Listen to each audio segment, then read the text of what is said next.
நமச்சிவாய சிவாய நம. அனைத்து தமிழ் உள்ளங்களுக்கும் கனிவான வணக்கங்கள். சூரியன் மகரம் ராசியில் சஞ்சரிப்பது தை மாதம் என்று அழைக்கப்படுகிறது. இதனை மகர மாதம் என்றும் அழைப்பார்கள்.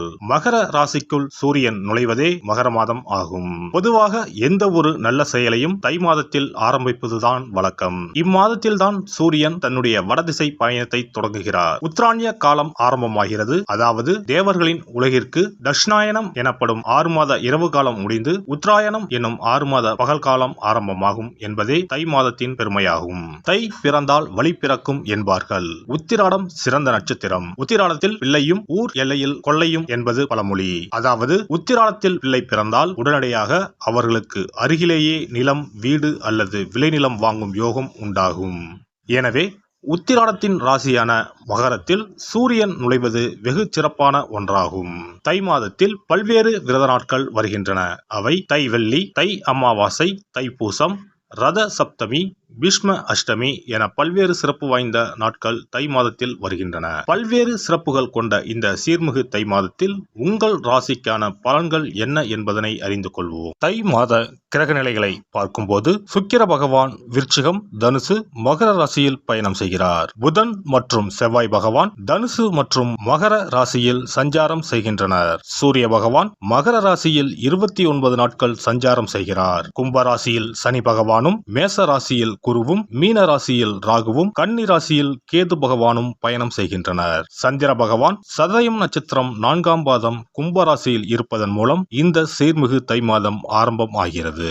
இந்த கிரக அமைப்பால் உங்கள் வாழ்வில் இப்படியும் நடக்குமா என வாயை பிளக்கும் அளவுக்கு நன்மைகள் நடைபெற உள்ளன. உங்களின் வளர்ச்சியை கண்டு நீங்கள் கடவுளாக பார்க்கும் உறவு ஒன்று உங்களுக்கு எதிரியாக வர வாய்ப்புண்டு. அது யாராக இருந்தாலும் எவராக இருந்தாலும் உங்களிடம் இருந்து சற்று தள்ளி இருப்பதே உத்தமம்.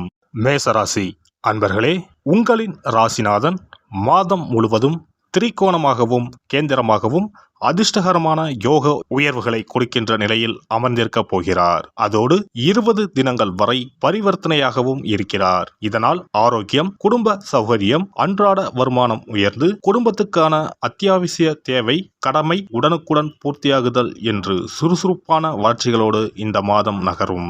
இல்லத்தில் பிணக்கு, ஒற்றுமை குறைவு ஏற்படாமல் இனிமையுடன் நகரப்போகிறது.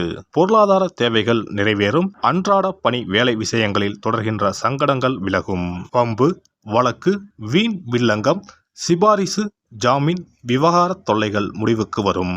உத்தியோகம், பணி, பொறுப்பு வகைகளில் புது தொந்தரவு ஏற்படாத மாதம் இந்த தை மாதம்.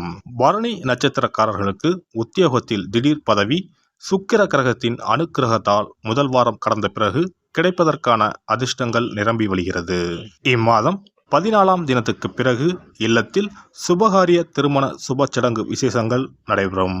தொழில், நிர்வாக, வியாபார, முதலீடு, பட்ஜெட் விஷயங்கள் எல்லாம் லாபகரமான ஏற்றத்துடன் நகரும். கடன் கண்ணி, வழக்கு, வம்பு, தும்பு, சொத்து பத்து சம்பந்தப்பட்ட சச்சரவுகளுக்கு இம்மாத 18ஆம் தினத்துக்கு பிறகு விடிவு உண்டு. இம்மாத இறுதியில் பங்கு பங்காளி சொத்து பத்து விவகாரங்கள் நல்லபடியாக முடிவுக்கு வரும். இம்மாத திங்கள், வியாழன் மற்றும் சனிக்கிழமைகள் ஏற்றத்தை கொடுக்கப் போகிறது. இம்மாதம் 5, 8, 11, 19, 22, 25வது தினங்கள் பெரிய அதிர்ஷ்டங்களும் இல்லத்திற்கான பொன், பொருள், ஆடை, ஆபரண, உயர்தர உடைமைகளும் திடீர் பண வரவுகளும் உண்டு. பெண்களுக்கு இழுபறியாக இருந்து வந்த பாகப்பிரிவினை பிரச்சனைகள் குறையும். புதிய வாகனம் வாங்குவது தொடர்பான எண்ணங்கள் ஈடேறும். கணவன் மனைவிக்கு இடையே அனுசரித்து நடந்து கொள்ளவும் சிந்தனைகளில் தெளிவும் உற்சாகமும் ஏற்படும்.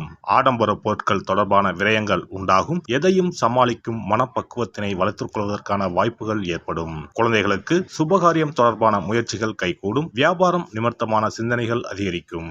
மாணவர்களுக்கு கல்வியில் இருந்த ஆர்வமின்மை குறையும். தொழில்நுட்ப பொருட்கள் மீதான ஆர்வமும் அதை வாங்குவதற்கான வாய்ப்பும் ஏற்படும். அரசு தொடர்பாக எதிர்பார்த்த சில உதவிகள் சாதகமாக அமையும். பணிபுரிவோர்கள் புதிய வேலை நிமித்தமான முயற்சிகளில் இருந்து வந்த தாமதங்கள் விலகும். எதிர்பார்த்திருந்த பணி உயர்வுகள் சாதகமாக அமையும்.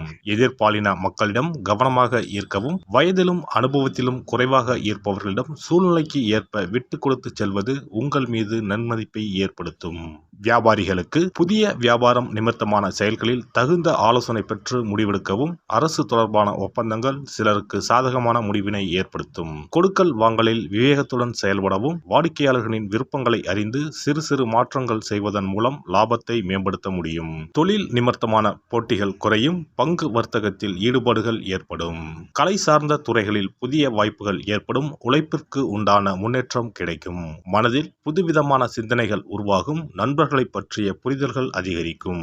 மூத்த கலைஞர்களின் ஆலோசனைகள் புதிய பரிணாமத்தை ஏற்படுத்தும். அரசியல்வாதிகளுக்கு வெளி வட்டாரத்தில் செல்வாக்கு அதிகரிக்கும். தொண்டர்களின் தேவைகளை அறிந்து நிறைவேற்றுவதன் மூலம் ஆதரவான சூழ்நிலைகள் உண்டாகும். கட்சி நிமித்தமான சில முடிவுகளுக்கு கட்டுப்பட்டு செயல்படுவது நல்லது. உறவுகள் வழியில் சிறு சிறு விவாதங்களும் அலைச்சல்களும் அவ்வப்போது உண்டாகும். செவ்வாய்க்கிழமை தோறும் காளியம்மனுக்கு நல்லெண்ணெய் தீபம் ஏற்றி வழிபாடு செய்து வர நற்பலன்கள் உண்டாகும்.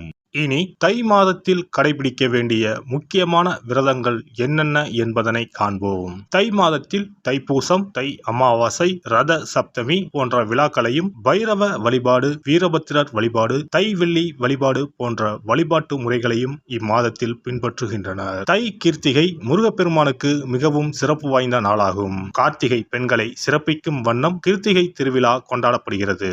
ஆண்டுக்கு 3 கார்த்திகை தினங்கள் மிக முக்கியத்துவம் பெறும். அவை தை மாதம் வரும் தை கிருத்திகை, கார்த்திகை மாதம் வரும் பெரிய கிருத்திகை மற்றும் ஆடி மாதத்தில் வரும் ஆடி கிருத்திகை. தை மாதத்தில் வரும் கிருத்திகையில் விரதம் இருந்து முருகப்பெருமானை வணங்கி வழிபாடு செய்தால் நிச்சயம் திருமண தடை நீங்கும். புத்திர பாக்கியம் கிடைக்கும் என்பது ஐதீகம். தை மாதத்தில் வரும் பௌர்ணமியோடு கூடிய பூச நட்சத்திரத்தில் தைப்பூசம் கொண்டாடப்படுகிறது.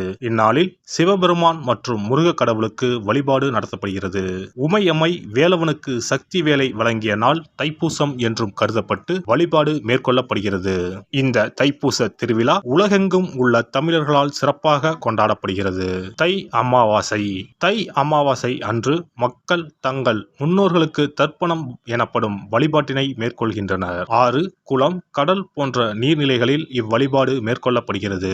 தை மாத அமாவாசையும் ஆடி மாத அமாவாசையையும் மகாலய அமாவாசையையும் முன்னோர்களுக்கான வழிபாட்டிற்கு உகந்தவை என கருதப்படுகின்றன.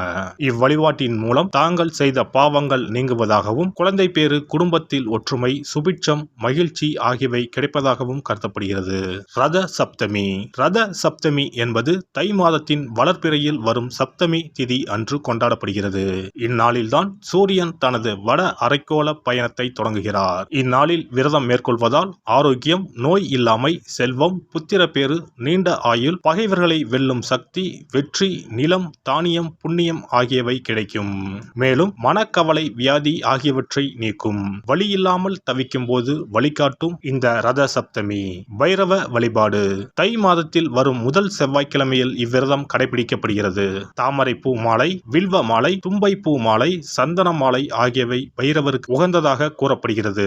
வாசனை பூக்களில் மல்லிகை பூவை தவிர்த்து மற்ற அனைத்து பூக்களும் பைரவருக்கு சமர்ப்பிக்கப்படுகின்றன. சனித்தோஷம் முழுமையாக அகல கால பைரவருக்கு விரதம் இருப்பது விசேஷம். வீரபத்திர வழிபாடு. வீரபத்திர வழிபாடு என்பது செவ்வாய் தோறும் ஓராண்டு காலம் கடைபிடிக்கப்படுகிறது. ஓராண்டு வழிபட முடியாதவர்கள் தை மாத செவ்வாய்க்கிழமையில் மட்டுமாவது இந்த வழிபாட்டினை கடைபிடிக்கலாம். இவ்வழிபாட்டை மேற்கொள்வதால் நீங்காத தடையும் நீங்கும், தீராத பகையும் தீரும், நவ கிரக பாதிப்புகளில் இருந்து நம்மை காக்கும். தை வெள்ளி வழிபாடு. உத்தராயண காலத்தின் ஆரம்ப மாதமான தையில் வரும் வெள்ளிக்கிழமையில் அம்மன் வழிபாடு மேற்கொள்ளப்படுகிறது. அன்றைய தினங்களில் அபிராமி அந்தாதி, சௌந்தரிய லகரி உள்ளிட்ட அம்மன் குறித்த பாடல்களை பாடி வழிபாடு மேற்கொள்ளப்படுகிறது.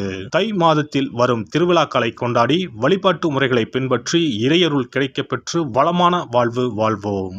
எல்லாம் வல்ல இறையருளால் நீங்களும் உங்கள் அன்பு குடும்பமும் உடல் நலம், நீலாயுள், நிறை செல்வம், உயர் புகழ், மெய்ஞானம் ஓங்கி வாழ்க வளமுடன்.